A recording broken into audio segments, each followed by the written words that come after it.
안녕하세요. 암과 오디세이 김세섬입니다. 네? 암과 오디세이요? 네, 암을 맡은 김세섬입니다. 책을 맡은? 저 안 맡았는데요. 이제 오늘 회부터 맡으면 되죠. 자, 다시 해주시죠. 안녕하세요. 암과 책의 오디세이 김세섬입니다. 지난 회에는 연거푸 이직이 실패한 뒤에 우울증에 빠졌다가 여행을 떠나기로 했다는 데까지 오늘 여러분 망조가 들었나 봅니다. 네. 저희는 그냥 쭉 갑니다. 이래도 다시 재녹음하는 거 없어요. 로고송 부르지도 못했는데 네.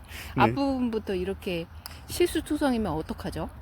이번 회에 나머지 부분들은 실수 없이 잘 녹음할 수 있기를 바라며 이어가 보도록 하겠습니다. Fly me to the moon. 네, 여행지를 지난번 회에서 이렇게 밝히지 않으셨죠? 어디로 가신 건가요? 네, 여행지는 제가 그때 이제 이직에 계속 실패하고 나서 네. 스스로에 대한 확신도 없고 내 능력이 여기까지인가 생각도 들고 자책도 들고 막 다 망할 것 같고 앞으로는 뭘 해도 안 될 것만 같은 그런 불길한 예감에 휩싸여서 무기력증에 빠졌거든요. 네. 이 우울증의 가장 큰 특징이 무기력이잖아요, 여러분. 네. 그래서 당연히 우울한 친구들을 위로하기 위해서 주변에서는 뭐 힘내, 뭐 넌 할 수 있어, 뭐 작은 것부터 시작하자 하고 위로와 용기를 주시려고 많이들 하시는데 사실 우울한 사람의 경우는 뭘 하려는 의지력 자체가 굉장히 부족해요. 네. 뭘 열심히 하고 싶은 마음도 없고 그렇기 때문에 이 무기력을 떨쳐내는 게 제일 중요한 것 같습니다. 저 같은 경우도 그래서 이제 남편인 장매주님이 항상 집에만 누워 있었던 걸로 기억한다고 하시는데 네, 저도 우울증을 2번 알았죠. 네, 우울증에 대해서 일가견이 있으시잖아요. 그래서 네. 우울증 걸린 사람들이 특징이 보통 안 씻어요. 그리고 방이 아주 돼지 굴마냥 더러워요. 왜냐하면 네. 그게 그 사람들이 더러운 걸 좋아해서가 아니라 주변이나 자신의 몸을 청결히 할 그런 심적 여유가 없어요. 그래서 그냥 그렇게 퍼져 있는 것들이고요. 네. 저 역시도 다를 바 아니죠. 그냥 가만히 누워 있었죠. 누워서 별의별 생각하고 잠도 안 오지만 그냥 아무것도 안 하고 그러고 있었습니다. 그런 저를 보다 못해서 장맥주님께서 이래서는 안 되겠다 싶어서 좀 환경이라도 바꿔보자 싶어서 꺼내신 게 여행 이야기였죠. 네. 제가 질문 드린 거는 여행지는 어디였나요? 였거든요. 그랬나요? 네. 제가 어떻게 그걸 일일이 다 기억하고 맞춤해서 답변을 드리나요? 보통은 일반적으로 대화를 할 때 상대의 질문을 기억하고 맞춤해서 답을 하곤 합니다. 그것은 뇌손상이 없는 사람들의 이야기고요. 네네. 뇌 수술을 한 지 알겠습니다. 얼마 되지 않은 환자라고요, 저는. 네네, 알겠습니다. 그래서 여행지가 어디라고요, 장명주님? 여행지요? 저희 어디 세부로 갔던가요? 여행지는 제주였습니다. 왜냐하면 당시 코로나19로 그 해외 봉쇄령이 내려진 상태였어요. 네. 그래서 저희가 사실은 이때가 해외여행 가긴 제일 좋은 상황이었거든요. 왜냐면 저희 커플이 해외여행을 길게 못 갔던 이유도 대부분 각자 이제 직장에 매여 있어서 네. 길게 휴가를 낼 수가 없었던 상황이 컸기 때문인데요. 네. 이제 지금 같은 경우는 장맥주님은 작가로서 프리랜서니까 어딘가에 꼭 출근해야 되는 상황이 아니고 네. 저 역시 마찬가지니까 마음만 먹는다면 한 몇 주 정도도 어디를 갈 수 있는 상황이긴 했는데 네. 이제 안타깝게도 해외를 출국할 수가 없으니 그나마 집에서 가장 먼 곳, 가장 이국적인 곳, 가장 낯선 곳 그런 곳을 찾아서 제주를 제안해 주셨던 게 아닌가 짐작해봐요. 저희 제주 가려고 김포공항 갈 때 기억나세요? 어떻게 준비해서 가셨어요? 준비를 거의 안 했죠. 왜냐면 그때도 제주를 가자고 했는데 제가 가기 싫다고 좀 툴툴거렸어요. 왜냐면 지금 뭐 모든 게 망해가지고 한치 앞날도 모르는데 팔자 좋게 무슨 여행이냐 싶은 생각이 들더라고요. 그래서 저는 별로다라고 했는데 그래도 가보자라고 장맥주님이 좀 용기를 북돋워 주셨죠. 용기를 북돋았다기보다는 그냥 끌고 갔습니다. 네, 맞습니다. 공항에서 질질 끌고 가던 기억이 나네요. 네. 원래 세솜님 MBTI가 INTJ 아닌가요? 여행을 이런 식으로 가시진 않잖아요, 저희들은? 그렇죠. 저 어디 가면요. 미리 사전 준비해가지고 첫째 날엔 뭐하고 둘째 날엔 뭐하고 여러분 주위에서 인터넷에서 좀 몇 번 보신 그런 기록들 있잖아요. 엄청나게 꼼꼼하고 상세한 여행 일정들 그런 거 준비한 사람이거든요. 네. 또 어디를 가면 거기에서 유명하다는 식당이나 카페를 꼭 가서 네. 거기에 있는 시그니처 메뉴를 또 꼭 어떤 자리에서 맛봐야 돼요. 네. 왜냐면은 그래야지 거기 간 목적이 있잖아. 거기를 그냥 간 건 아니고 그걸 즐기기 위해서 간 거 아니야? 라는 생각을 하게 되니까 그런 식으로 여행 준비를 철저하게 하고 떠났던 저인데 이번 여행은 그런 거 하나도 없이 정말 어디서 머무를지조차 계획도 없고 뭘 할지도 그냥 뭐 없이 정처 없이 떠났습니다. 이게 2021년 4월이었나 5월이었나 뭐 이때쯤으로 기억합니다. 네. 그러면은 제주공항에서 내리셔가지고 제일 처음에 갔던 데가 어딘가요?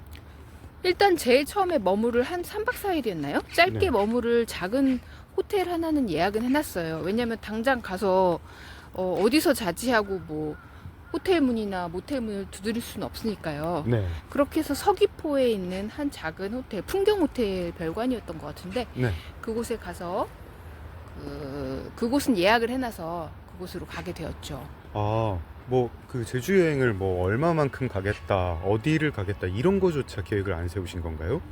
네, 잘 기억이 나질 않아요. 저희가 계획 안 세우고 가가지고 기억이 안 나는 것 같습니다. 그런 것 같습니다. 풍경 호텔은 어땠나요? 풍경 호텔은 사실 기대치가 전혀 없어서 그랬는지는 모르겠는데 막상 도착하니까 또 굉장히 좋더라고요.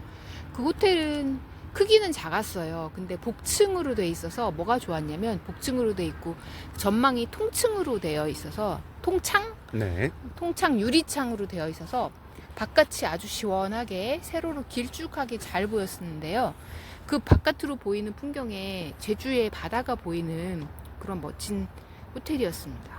제주의 남쪽 바다를 보면서 그럼 좀 뭐 머리도 쉬고 뭐 이런저런 생각도 하셨겠네요. 네, 원래 우리가 어디를 가게 되면 부지런히 그 주변을 돌아다니잖아요. 네. 뭐 여행지 포토 스팟도 찾아서 사진도 많이 찍고 맛있는 먹거리들도 즐기고. 근데 이때는 저희가 그런 목적으로 여행지로 떠나는 것이 아니라서 그냥 대부분의 시간을 숙소에서 보냈죠. 보통은 이제 차를 빌려가지고 렌트카를 빌려서 뭐 이렇게 여행을 다니잖아요. 제주도 갈 때 어떤 코스잖아요. 세솜님도 그러면은 자동차를 빌리셨나요? 아니요, 저희는 렌트카를 하진 않았고요. 제주도에서 여행하는 내내 사실 택시를 이용했습니다. 그 가능한가요? 짐도 많았을 텐데. 짐은 많지는 않았어요. 사실 있었던 기간에 비하면 네. 그냥 여행 캐리어라고 할까요? 그 네. 네모난 그 바퀴 달린 가방? 네. 그거 각자 하나씩 정도였던 것 같고, 일단은 제일 처음부터 얼마나 오래 있을지도 뭐 딱히 계획 세우고 내려간 게 아니라서 짐을 엄청 많이 가져가지도 않았고요. 네. 그리고 렌트카는 저희 둘 다 이제 자동차라는 그 이동수단 자체를 그렇게 좋아하지 않잖아요. 네. 그래서 어디를 가든 대중교통을 이용하려고 하는 편이라 기차 타고 버스 타고 그리고 나서도 버스도 안 가는 곳이다 하면 그제서야 좀 택시를 불러서 이용하는 편이라 렌트카를 이용해야겠다는 생각 자체는 원래부터 안 했네요. 저희는 기차 매니아잖아요. 전 ITX 매니아. 저는 SRT와 KTX를 매우 좋아합니다. KTX 한국철도공사와 SRT 협찬 네 저희는 열려 있습니다. 네, 제일 좋아하는 건 사실 무궁화인데요. 네. 저는 무궁화 열차를 타고 그 안에서 추리소설을 읽으면서 맥주 한 잔 그리고 이어폰을 끼고 음악을 좀 들으면 그거보다 더한 행복이 없더라고요. 무궁화 협찬 열려 있습니다. 제주도 무궁화로 타고 가는 날 기다립니다. 풍경 아니 너무 말이 안 되는 거 아니에요? 지하터널 해저터널 뚫으면 무궁화로 갈 수도 있는 거 아닌가요? 아 그렇네요. 네. 저 풍경 호텔에서 그럼 3박 4일 계시고 다음은 어떻게 가셨습니까? 이제 그 다음에 머무를 곳을 찾았죠. 그 다음으로는 풍경 호텔에서만 뭐 1주 2주씩 있을 순 없으니까 인근에 있는 다른 숙소, 작은 숙소, 펜션, 모텔 이런 거를 그냥 막무가내로 찾아냈습니다. 그러면은 제주도 있는 내내 그렇게 계획 없이 다음 숙소 어디다 이렇게 막 즉석에서 예약해가지고 가셨나요? 네, 그랬어요. 근데 그거 자체도 재미있는 여행의 한 가지 방법이었던 것 같아요. 왜냐면 우리들은 보통은 여행을 떠나기 전에 네. 모든 걸 결정하고 가잖아요. 그렇죠. 아니 제이들은 그렇죠. 저는 저 같은- 여태까지 그랬습니다. 네, 저 같은 피들은 그러지 않아요. 저 같은 아. 피들은 오늘 점심에 뭐 먹을지도 아직 계획이 없어요. 그렇군요. 저는 여태까지 모든 것을 계획적으로 살아왔고 그 계획이 딸깍딸깍 잘 이루어지는 데서 재미도 느끼고 성취감도 느꼈던 터라 이런 방식의 여행이 굉장히 낯설었는데요. 네. 그럼에도 불구하고 조금씩 재미를 느껴가고 기운이 솟는 거를 느끼게 되더라고요. 아, 여행의 목적은 약간 이루신 거네요. 가서 좀 이렇게 머리가 좀 쉬어지던가요? 첫 번째는 자연이 주는 위로의 힘이 굉장히 컸어요. 아, 이거는 제가 호주에 갔을 때도 느꼈던 건데 호주에 도착했을 때 제가 시드니라는 도시에서 머물렀는데요. 호주에 가게 되면 호주도 바다가 있거든요. 네. 시드니의 그 유명한 오페라 하우스 있는 그쪽에 이제 혼자서 산책을 가가지고 거기에 보면 계단 같은 데가 있는데 계단에서 앉아서 그 망망대해를 바라보고 행복한 사람들, 웃고 있는 사람들을 보는데 마음이 너무 좋고 그동안에 슬펐던 거, 막 힘들었던 거, 억울했던 거가 싹 풀리는 느낌이 들었는데 네. 제주도 사실 자연이 상당하잖아요. 네, 굉장히 그쵸. 이국적이고 예. 네. 야자나무 같은 것들도 있고 막 열대 우림 같은 그런 풀과 나무들도 있고 그때 봄이라 가지고 더 경치가 좋았어요. 네 그런 것들을 보니까 제가 겪고 있는 문제가 좀 사소하게 느껴진다? 그러니까 저한테는 너무 중요한 건 맞았죠. 너무 중요한 일들에서 제가 실수와 실패가 있었던 건 맞는데 그런들 이런 생각이 스물스물 생기더라고요. 그럼 제주도에서는 총 얼마나 머물러셨던 건가요? 총 한 달이 좀 못되게 있었던 것 같습니다. 그 한 달 내내 계속 그러면은 뭐 2박 3일, 3박 4일 이런 식으로 숙소로 옮겨 다니신 거예요? 네, 항상 다음 숙소를 머물게 되면요. 이제 어느 숙소나 인터넷이 자유롭게 되거든요. 네. 그러면 얼른 다음 숙소를 찾아서 예약을 하고 또 이동하고 택시 불러서 또 이동하고 그리고 그 숙소에 머무르는 동안은 어디 멀리 가지 않고요. 무슨 유명한 여행지나 뭐 그런 곳들 가지 않고 그냥 숙소 주위를 틈나는 대로 좀 걸었어요. 아, 그럼 처음에 풍경 호텔로 가시고 그 다음에 약간 서쪽으로 가시고 또 약간 서쪽으로 가시고 이렇게 해가지고 계속 이동을 하신 거군요. 네, 어디까지? 결국에는 네. 제주 서귀포시에서 여행을 시작해서 그 제주도라는 섬을 이렇게 그려보시면 해안가 위주로 제주도를 반바퀴 돌아서 나중에는 제주 공항까지 아, 가게 됐습니다. 뭐 기억에 남는 숙소 있으세요? 아니면 뭐 기억에 남는 먹을거리?